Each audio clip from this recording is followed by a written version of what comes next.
Changing Lanes, the official podcast of BMW. Hello and welcome to this episode of Changing Lanes, the official podcast of BMW.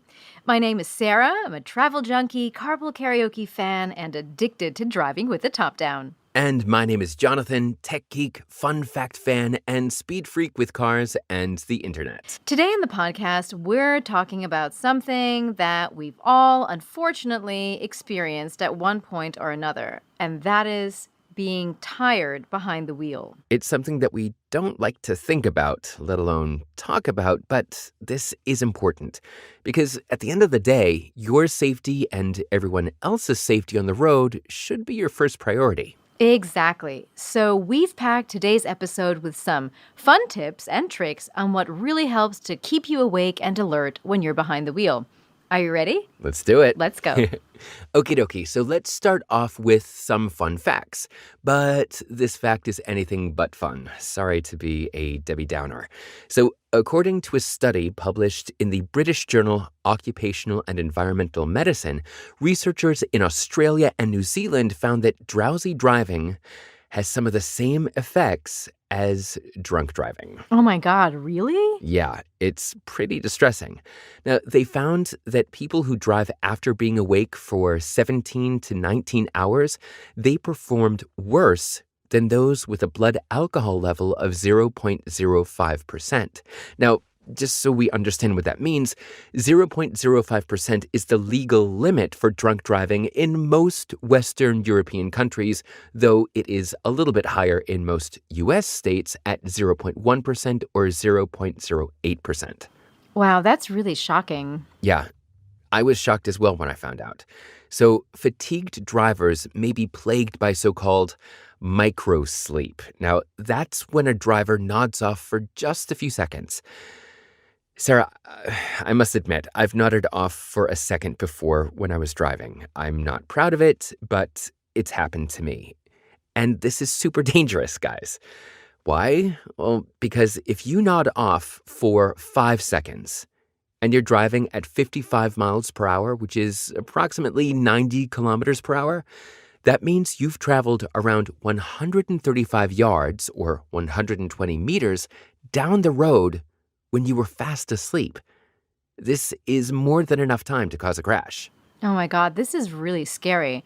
So you should spot the warning signs of tiredness, like frequent yawning, blinking, maybe a heavy eyelid feeling or irritated eyes.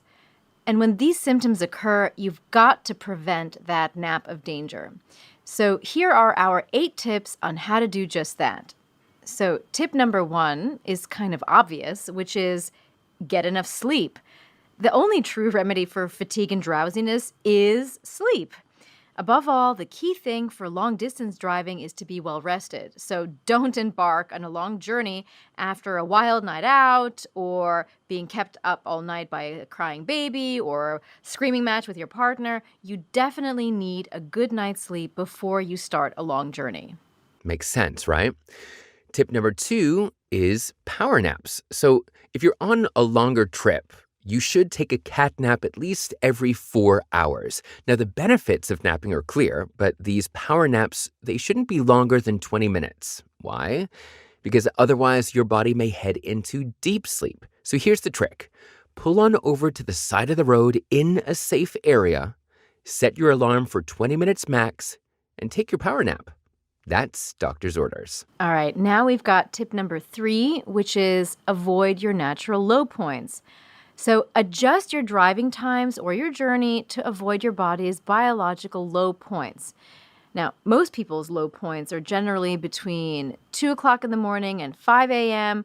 and about 1 in the afternoon and 3 p.m. So you may be excited to beat the morning rush hour traffic, so you get on the road super early, but I'm telling you, it's just not worth it. Do not get on the road before 5 a.m. unless you absolutely have to.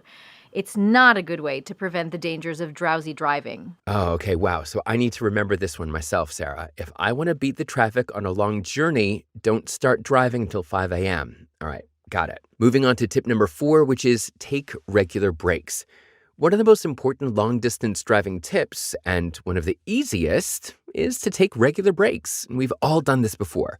You park up, you relax, you leave your vehicle, you take a short walk in the fresh air, not only giving you a chance to stretch your limbs, but this also boosts the supply of oxygen into your bloodstream, which increases your ability to concentrate.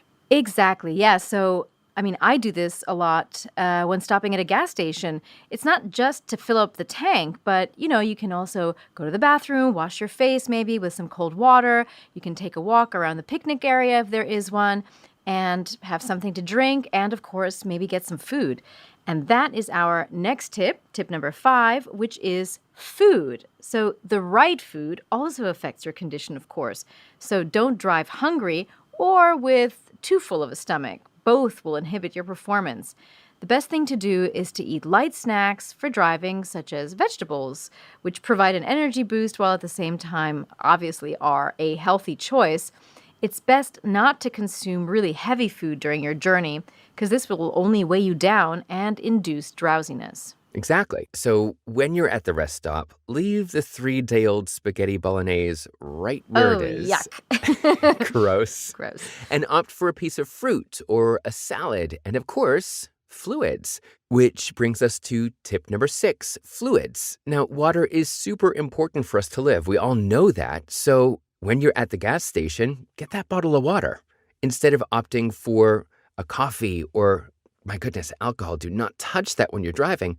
Opt for water. It's the best choice. So keep your water intake high on long drives, which will keep you hydrated and feeling healthy. Definitely. All right, moving on to tip number 7, which is the right amount of distractions.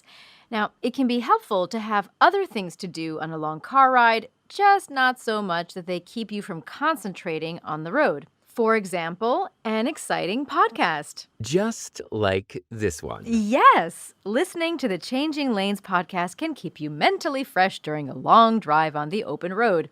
Even better is a conversation partner, someone to entertain you and notice when you're getting tired. In an ideal scenario, your driving partner can then take over at the wheel and get you both to your destination safe and sound. Now, Sarah, for someone who loves carpool karaoke, this sounds like a perfect fit. Oh, yeah. Just make sure the singing along doesn't turn into a fully choreographed dance routine in the car while eating snacks and drinking water, because that would be too many distractions. Exactly.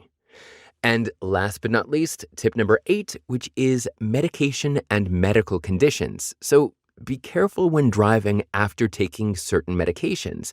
And we've all heard it before. Side effects may include drowsiness. And medication can also diminish attention, which could result in drowsy driving or even microsleep. Yikes, not good. Sleeping pills, psychoactive drugs, and even allergy medications can have this effect. So if you're unsure about a medicine's effects, you should contact your doctor or pharmacist way before you get behind the wheel. And the same applies if you suffer from medical conditions like chronic fatigue or a sleep disorder. This is all very good advice. So, those are our 8 tips on how to stay awake during a long road trip. But hey, Jonathan, I have to admit, I have also had moments when I felt a little fatigued behind the wheel. Yeah, thanks for sharing this with us, Sarah. I think we all have felt that one time or another. And I have a feeling that our podcast listeners have also felt that as well. Who knows? Maybe they're listening right now while driving down the open road with hours of traveling ahead of them. Now, these were all great tips that we can all plan for and prepare for. But when you are behind the wheel and you feel the fatigue settling in, there's got to be something we can do, at least in the short term, that'll at least temporarily fix our drowsy feeling, at least until we can pull the car over safely and take a power nap, for example. Exactly. And yes, there is, Sarah. These are our 5 drowsy driving short-term fixes. All right, here we go. So short-term fix number 1 is candy. Candy will give you a quick boost of energy, but be aware that your blood sugar level will then drop just as quickly and the tiredness will return. So this is just a short-term fix, and definitely not the best way to maintain your safety when driving long distances. Exactly. Now, short-term fix number 2 is energy drinks and coffee. Now, after the initial lift from the caffeine and other similar substances, the fatigue soon comes back in. So this is a short-term fix. And I must admit, I pull over after, driving a couple of hours. Oh, let me get another coffee that's going to push me for another couple of hours. But actually, it's a short-term fix.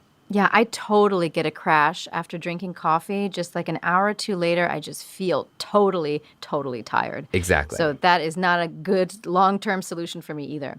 Okay, short-term fix number 3 is airing out. So briefly opening the windows will give you an extra burst of oxygen and perhaps a shock to the system that'll provide a short blast of alertness. But of course, this trick also wears off quickly, and therefore it also goes in the short-term fixes folder. Yes. Short-term fix number 4 is chewing gum. Now, it stimulates the circulation of blood in the brain and it reduces the symptoms of sleep deprivation, but only temporarily. It's no cure for drowsy driving over prolonged periods. And short-term fix number 5 is loud music. But of course, it only helps briefly. And what's more, when you're tired, you're already less receptive to what's going on around you, something that is not improved by a music system on full blast. So this, in turn, is bad for traffic safety.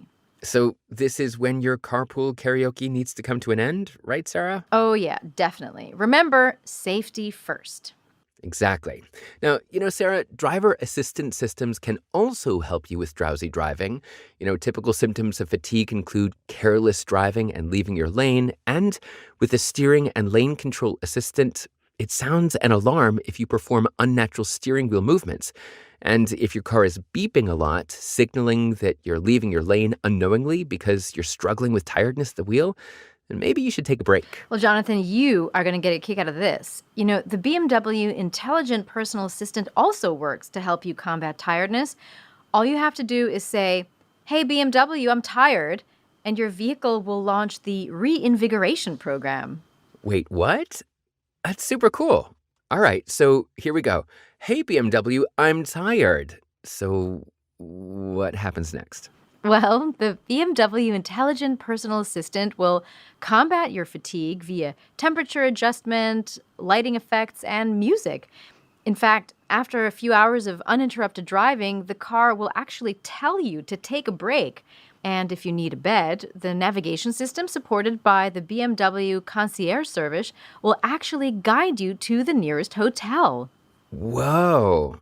All right, so talk about being taken care of more than ever before. Exactly. And there you have it, folks. How to stay awake while driving. The long-term and short-term tricks to keep you and everyone else safe on the road. I, for one, am a big fan of self-care, and that means treating myself to a good night's sleep. Nothing better than waking up refreshed in the morning, ready to face the day. Or face the road. For whatever lies ahead. Thanks, everybody, for listening to this week's episode of Changing Lanes. And if you enjoyed this episode, make sure you subscribe to our podcast to get all our future episodes. And to dive deeper into all things BMW, head on over to bmw.com to learn more. I'm Sarah. And I'm Jonathan. And this has been Changing Lanes. See you next time. Bye-bye.